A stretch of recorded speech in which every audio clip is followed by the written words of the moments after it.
പ്രിയപ്പെട്ടവരെ, സുശാന്ത് നിലമ്പൂരാണ്. എൻ്റെ ഈ വീഡിയോ കണ്ടുകൊണ്ടിരിക്കുന്നവർ നിങ്ങളെ കൊണ്ട് കഴിയുന്നൊരു സഹായം, അത് എത്ര ചെറുതാണെങ്കിലും 4ാം ക്ലാസ്സിൽ പഠിക്കുന്ന ദൃശാന എന്ന് പറയുന്ന ഈ മോളുടെ തുടർ ചികിത്സയ്ക്കായിട്ട് നൽകണമെന്ന് വിനയപൂർവ്വം അഭ്യർത്ഥിക്കുകയാണ്. കണ്ണൂർ മേലേച്ചൊവ്വ സ്വദേശികളുടെ മോളാണ്.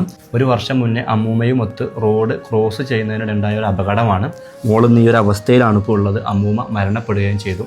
എറണാകുളത്ത് ആസ്റ്റർ മെഡിസിറ്റി ഹോസ്പിറ്റലിൽ 18 ലക്ഷത്തോളം രൂപ മോളുടെ തുടർ ചികിത്സയ്ക്ക് ആവശ്യമാണെന്നാണ് അറിയിച്ചിട്ടുള്ളത്.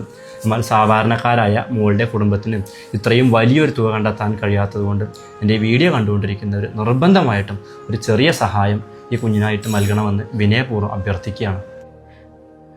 എൻ്റെ മോളാണ് ഈ കിടക്കുന്നത്. ഒരു വർഷമായി എൻ്റെ മോളെ ആക്സിഡൻ്റ് ആയിട്ട് കിടക്കുന്നത്. എൻ്റെ മോളെ ജീവിതത്തേക്ക് തിരിച്ചു എറണാകുളത്ത് ഹോസ്പിറ്റലിൽ പോയപ്പോൾ അവിടെ 18 ലക്ഷം രൂപയാവുമെന്നാണ് പറഞ്ഞിരിക്കുന്നത്. അത്രയും വലിയ തുക നമുക്കിപ്പോൾ ഇല്ല.